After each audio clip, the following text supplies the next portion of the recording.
Big TV భక్తి సమాచారం WhatsApp ఛానల్లో జాయిన్ అవ్వండి. అన్ని విశేషాలు ఎప్పటికప్పుడు తెలుసుకోండి.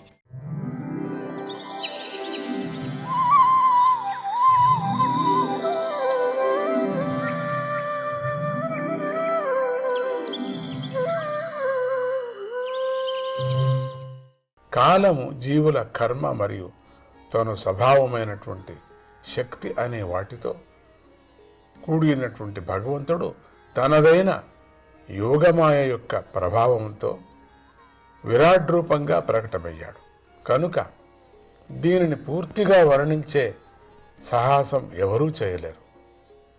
అయినప్పటికీ నేను నా గురువు నుండి విన్నదాన్ని మీరకుండా నా బుద్ధికి తోచినంత వరకు శ్రీహరి యొక్క కీర్తిని వర్ణిస్తాను. అలా చేయటం వల్ల ప్రయోజనం లేని వేరే మాటలతో పవిత్రమైన నా వాక్కు పవిత్రమవుతుంది. ఏకాంత లాభం వచసోనుపుంసాం సుశ్లోకమౌలేర్గుణవాదమావో శృతేశ్చ విద్వద్భిరుపాకృతాయాం కథాసుధాయ ముపసంప్రయోగం. భగవంతుడు పవిత్రమైన కీర్తి కలవారిలో శిరోమణి వంటివాడు. ఆయన గుణాలను గానం చేయటం అనేది మానవుల మాటలకు లాభాన్ని చేకూరుస్తుంది. విద్వాంసులు ఆయన గుణాలను వర్ణిస్తూ ఉండగా ఆ మాటలను వినేందుకై చెవులను అప్పగించటం అనేది చెవులకు లాభాన్ని కలిగిస్తుంది. ఇందులో సందేహమే లేదు అని మహాత్ములు చెబుతున్నారు. ఆది కవి అయిన బ్రహ్మగారు 1000 సంవత్సరాలు యోగ సాధన చేసి దానితో బుద్ధి పరిపక్వత గలవాడై ఉన్నప్పటికీ కూడా ఆత్మస్వరూపుడైన శ్రీహరి యొక్క మహిమను పూర్తిగా తెలుసుకోలేకపోయాడు. కనుక భగవంతుడు మాయాలకు కూడా మోహాన్ని కలిగిస్తుంది, మాయకు మాయే కలిగిస్తుంది అని అర్థం. ఎందుకంటే ఆత్మస్వరూపుడైన శ్రీహరి కూడా స్వయంగా తన మాయ యొక్క గతిని తెలుసుకోలేకపోతున్నాడు. ఇక ఇతరుల గురించి చెప్పేదేముంది? యతో ప్రాప్య వివర్తంతే వాచశ్చ మనసా సహ అహం చాన్య ఇమే దేవాః తస్మై భగవతే నమః. ఆ భగవంతుడిని వర్ణించే విషయంలో వాక్కు చేతగాక వెనక్కు తిరిగి వచ్చేసింది. మనస్సు కూడా ఆయన శక్తిని ఊహించలేకపోయింది. అహంకారాదులు అభిమాన దేవతలైనటువంటి ఇతర దేవతలు కూడా ఆ భగవంతుడి మహిమను తెలుసుకోలేకపోయారు. అటువంటి ఆ భగవంతుడికి నమస్కారం అనే ఈ ప్రార్థనా శ్లోకంలో 3వ స్కందంలోని 6వ అధ్యాయాన్ని పూర్తి చేశారు. అధ్యాయం చివరిలో ఇలా ప్రార్థించడానికి ఒక కారణం ఉంది. ఈ అధ్యాయంలో చెప్పుకున్న విషయం చాలా రహస్యమైన విషయం, అర్థమైనట్టుగా ఉండి అర్థం కాని విషయం. అందుకే ఆ విషయాన్ని అర్థం చేయించి భక్తిని తద్వారా ఆత్మజ్ఞానాన్ని అనుగ్రహించు ప్రభు అని ప్రార్థిస్తూ అధ్యాయాన్ని ప్రార్థనతో పూర్తి చేశారు. 7వ అధ్యాయం నిర్గుణుడైన భగవంతుడికి గుణంతోనూ కర్మ మొదలైన వాటితోనూ సంఘం ఎలా ఏర్పడింది అనే విదురుడి ప్రశ్నకు మైత్రేయ మహర్షి సమాధానం చెప్పటము, వాటిని విని విదురుడు మళ్ళీ కొన్ని ప్రశ్నలను అడగటము అనేటువంటి విషయాలు ఈ 7వ అధ్యాయంలో చెప్పబడ్డాయి. ఆ విధంగా విరాట్ పురుష వర్ణన చేసిన మైత్రేయ మహర్షిని విదురుడు ఇలా అడిగాడు: ఓ మహర్షి, భగవంతుడు శుద్ధ చైతన్య స్వరూపుడు. ఆయన యందు వికారాలు ఏవీ లేవు. ఆయన నిర్గుణుడు. అటువంటి ఆయనకు కొద్దిగా కూడా గుణాలతోనూ క్రియలతోనూ సంబంధం ఏర్పడే అవకాశమే లేదు.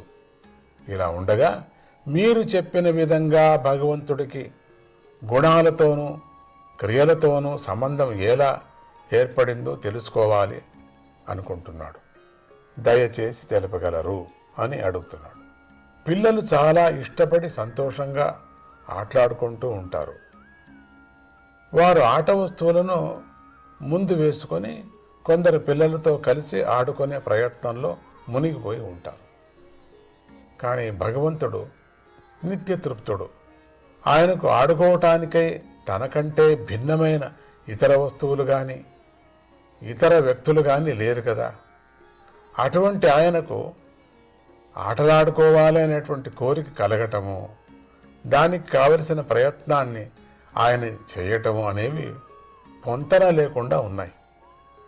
అందువల్ల ఆయనలో గుణాలు ప్రవేశించి ఆయన లీలగా క్రీడించటానికే ఈ జగత్తును సృష్టించాడు అనే మాట సరిగ్గా అన్వయించటం లేదు. ఈ విషయాన్ని నాకు తెలుపగలరు. భగవంతుడు త్రిగుణాత్మకమైన తన మాయాశక్తిని పరికరంగా చేసుకొని ఈ జగత్తును సృష్టించాడు. ఆ శక్తితోనే రక్షిస్తూ ఉన్నాడు. ఆ శక్తితోనే తిరిగి సృష్టిని తనలోకి లయం చేసుకుంటున్నాడు అని మీరు చెప్పారు కదా. భగవంతుడు వర్ణించలేనివాడు, జ్ఞానస్వరూపుడు. ఆ స్వరూపంలో దేశ కాల అవస్థలతో కానీ తనంత తానుగా కానీ ఆ అనంతమైన పరమాత్ముడు తనంత తానుగా కానీ వేరే నిమిత్తంతో కానీ లోపం ఉండదు కదా. ఏ లోపాన్ని భగవంతుడిలో చూపించలేము. అటువంటి భగవంతుడికి అవిద్యతో అంటే మాయతో సంబంధం ఎలా ఏర్పడింది? భగవానేక ఏవైష సర్వక్షేత్రేషు అవస్థితః. పరమాత్మ ఒక్కడే.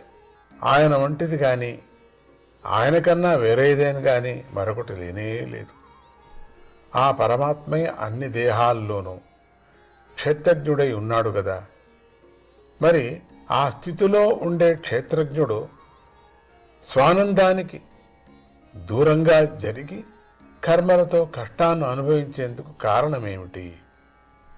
ఓ మహర్షి, విద్వాంసులైన తమరు అజ్ఞానమనే సంకటంలో పడి దుఃఖాన్ని అనుభవిస్తున్న నా మనస్సుకు సమాధానంతో శాంతిని చేకూర్చండి.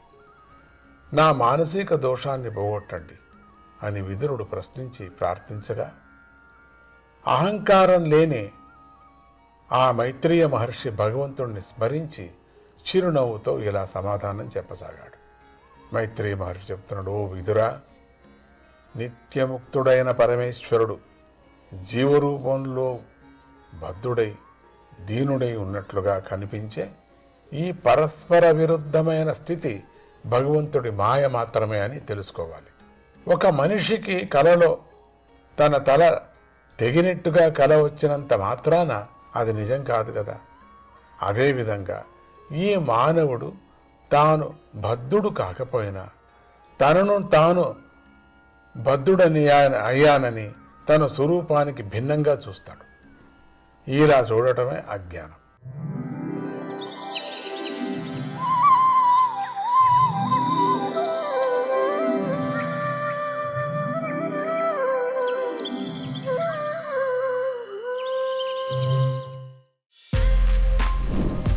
For more videos like this, subscribe Big TV channel.